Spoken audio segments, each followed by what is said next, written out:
Examsdaily Tech Tamil நேயர்கள் அனைவருக்கும் வணக்கம். இன்னைக்கு நம்ம என்ன பார்க்க போறோம் அப்படின்னா மேனுஃபேக்சரிங் ப்ராசஸ்ல காஸ்டிங் அந்த சீரிஸ் தான் போயிட்டு இருக்கு.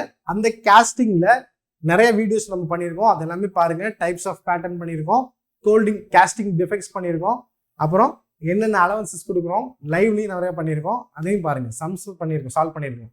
ஸோ அதோடைய கண்டினியூஷனா இன்னைக்கு என்ன பார்க்க போறோம் அப்படின்னா குப்போலா ஃபர்னஸ்.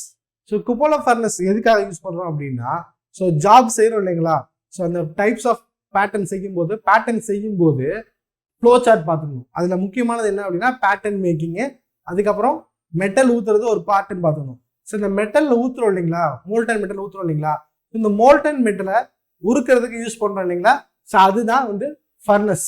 ஸோ அந்த குப்போலா ஃபர்னஸில் எப்படி பண்ணுறாங்க, அதோட கன்ஸ்ட்ரக்ஷன் என்ன அப்படிங்கிறத இந்த வீடியோவில் பார்க்கலாம் வாங்க. ஸோ குப்போலா ஃபர்னஸ் என்ன அப்படின்னா ஒரு டால் ஸ்ட்ரக்சர் மாதிரி இருக்கும், ஓகேங்களா. ஸோ ஒரு டால் ஸ்ட்ரக்சரு, அந்த ஸ்ட்ரக்சர் கீழே பார்த்தீங்க அப்படின்னா ஒரு பிளக் மாதிரி இருக்கும். ஸோ இந்த பிளக் எதுக்கு அப்படின்னா உள்ள இருக்கிற அந்த கேப் ஃபில்லிங்ஸ்லாம் இருக்கு இல்லையா, குப்பையெல்லாம் இருக்குல்ல, அதெல்லாம் ரிமூவ் பண்ணுறக்காண்டி, ஓகேவா. ஸ்லாக்ஸ்லாம் ரிமூவ் பண்ணுறக்காண்டி, கோக்கு ஃப்ளக்ஸ்லாம் இருக்கும், மெட்டல் ஃப்ளக்ஸு, அது எல்லாத்தையும் ரிமூவ் பண்ணுறதுக்காக யூஸ் பண்ணுறது தான் இந்த பிளக், ட்ரைங் பிளக் மாதிரி இருக்கும், சரிங்களா. ஸோ என்ன பண்ணுவாங்க அப்படின்னா ஃபர்ஸ்ட் எடுத்தோடனே க்ளீன் பண்ணிடுவாங்க. இது எப்படி இருக்கும் அப்படின்னா ஒரு தின் சிலிண்ட்ரிக்கல் ஷெல் மாதிரி இருக்கும். ஸோ அந்த தின் சிலிண்ட்ரிக்கல் ஷெல்லில் என்ன பண்ணியிருப்பாங்க அப்படின்னா லைனிங் கொடுத்துட்டு அந்த லைனிங்கை சுற்றி என்ன பண்ணியிருப்பாங்கன்னா பிரிக்ஸ், செராமிக் பிரிக்ஸ் அப்படியே அடுக்கியிருப்பாங்க சுற்றி. இந்த பிரிக்ஸ் எல்லாமே இருக்கும், இதுக்குள்ள இந்த தெரியுது பார்த்தீங்களா ரெட் கலர்ல, அது எல்லாமே என்னது செராமிக் பிரிக்ஸ். ஸோ இந்த பிரிக்ஸ் என்ன பண்ணும் அப்படின்னா அதிகமான ஹீட்டை வித்ஸ்டாண்ட் பண்ணக்கூடிய ப்ராப்பர்ட்டியாக இருக்கும். அது ஒரு ரிஃப்ராக்டிவ்னஸ் இருக்கும், ரிஃப்ராக்டரா செயல்படும், ஓகேங்களா. ஹீட்டை ஹோல்டு பண்றதுக்காக யூஸ் பண்றது, ஓகேவா. ஸோ அடுத்து பார்த்தீங்க அப்படின்னா இந்த பெட் இருந்தும். ஸோ இந்த பெட்டில் தான் என்ன பண்றாங்க அப்படின்னா நம்மளுடைய மெட்டல் இருக்கு பார்த்தீங்களா. ஸோ மெட்டல் நமக்கு எல்லாமே எப்படி கிடைக்காது, டைரக்டா மெட்டலாக கிடைக்காது. ஸோ அது ஒரு ஓராக தான் கிடைக்கும், அயன் ஓர் அந்த மாதிரி கிடைக்கும். ஸோ அந்த ஓரை என்ன பண்றோம் அப்படின்னா கோக்கு கூட சேர்த்து போடுறோம். கோக்குன்னா கரி ஃப்ளக்ஸு எல்லாத்தையும் சேர்த்து போட்டு என்ன பண்றோம் அப்படின்னா எரிக்க போறோம். ஸோ எரிக்கும் போது என்ன ஆகும் அப்படின்னா அதுல தனியா உருகி மெட்டல் மட்டும் தனியா உருகி வந்துடும், ஓகேங்களா. ஸோ அந்த பர்பஸ்க்காக தான் என்ன பண்றோம் அப்படின்னா இந்த குப்போலா ஃபர்னஸை கன்ஸ்ட்ரக்ட் பண்ணியிருக்கோம், சரிங்களா.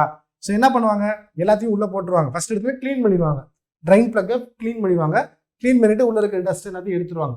ஸோ எடுத்ததுக்கு அப்புறம் அந்த பிளக்கை ப்ராக்கெட் பண்ணிடுவாங்க, லாக் பண்ணிட்டு அடுத்து என்ன பண்ணுவாங்க அப்படின்னா உள்ளுக்குள்ள பிளக்ஸ் எல்லாத்தையும் போட்டுட்டு அதுக்குள்ள அந்த மெட்டலையும் ஃபில் பண்ணிடுவாங்க. இந்த சார்ஜிங் டோருக்கு இருக்கு இல்லைங்களா, ஸோ இந்த சார்ஜிங் டோர் வழியா உள்ள எல்லாத்தையும் ஃபில் பண்ணிடுவாங்க. ஸோ ஃபில் பண்ணதுக்கு அப்புறம் நெக்ஸ்ட் என்ன பண்ணுவாங்க அப்படின்னா ஹீட் பண்ண ஆரம்பிச்சிடுவாங்க, ஓகேங்களா. ஸோ ரெஃப்ராக்டரிஸ்லாம் இருக்குல்ல, அது ஹீட் பண்ணும், டெம்பரேச்சரை வித்ஸ்டாண்ட் பண்ணிட்டு நல்லா ஹீட் ஆகும். ஸோ ஹீட் பண்றதுக்கு தான் என்ன பண்றாங்க அப்படின்னா உள்ள ஒரு இது வச்சிருப்பாங்க, டுயர் அப்படின்னு இருப்பாங்க. ஸோ நம்ம வீட்டுல எல்லாம் அடுப்பு இருக்குல்ல, இந்த அடுப்பு என்ன அடுப்பு சொல்றது, நம்ம கறி அடுப்பு, அது ஊதுறதுக்கு என்ன பண்ணுவாங்க, ஒரு ஊதுகுழல் மாதிரி வச்சு ஊதுவாங்க இல்லைங்களா, அந்த மாதிரி ஒரு டுயர் இருக்கும். ஸோ அந்த டுயர் வழியா என்ன ஆகும் அப்படின்னா காற்றை ஒரு பம்ப் வச்சு உள்ள சப்ளை பண்ணிட்டே இருப்பாங்க. அப்போ என்ன ஆகும், நல்லா எரியும். கங்கு எரியறதுக்கு என்ன பண்றோம், ஊதிக்கிட்டே இருப்போம் இல்லையா, அந்த மாதிரி அந்த பம்ப் வச்சு ஊதிக்கிட்டே இருப்பாங்க, ஓகேங்களா. ஸோ ஊதும் போது என்ன ஆகும் அப்படின்னா அது நல்லா ஃபயர் ஆகும், அது மேலே இருக்க ஆஷஸ்லாம் ரிமூவ் ஆகி நல்லா ஃபயர் ஆகும். ஃபயர் ஆகும்போது மெட்டல் நல்லா மோல்ட் ஆயிரும், உருகிடும். ஸோ உருகிட்டு அதை வெளியே எடுத்துருவாங்க. ஸோ வெளியே எடுத்து என்ன கொண்டு போயிருவாங்க அப்படின்னா லேடரில் வச்சுட்டு எடுத்துகிட்டு போய் மோல்டன் மெட்டல்லாம் கொண்டு போய் காஸ்டிங்கில் ஊற்றுவாங்க, ஓகேங்களா. ஸோ இதுதான் குப்போலா ஃபர்னஸோட கன்ஸ்ட்ரக்ஷன். ஸோ இதான் பேசிக் மாடல், ஃபர்ஸ்ட் கண்டுபிடிச்ச பேசிக் மாடல் குப்போலா ஃபர்னஸ். ஸோ இதுக்கப்புறம் பார்த்தீங்க அப்படின்னா ரெசிஸ்டன்ஸ் ஃபர்னஸ், எலக்ட்ரிக் ஃபர்னஸ், அந்த மாதிரி நிறைய ஃபர்னஸ் இருக்கு. அது எல்லாமே டைப்ஸ் ஆஃப் ஃபர்னஸஸ்ல வரும். ஸோ நிறைய டைப்ஸ் ஆஃப் ஃபர்னஸஸ் வரும், அது எல்லாமே நம்ம அடுத்தடுத்து பார்க்கலாம், சரிங்களா. ஸோ தொடர்ந்து நம்ம சேனல் இணைஞ்சிருங்க. நன்றி, வணக்கம்.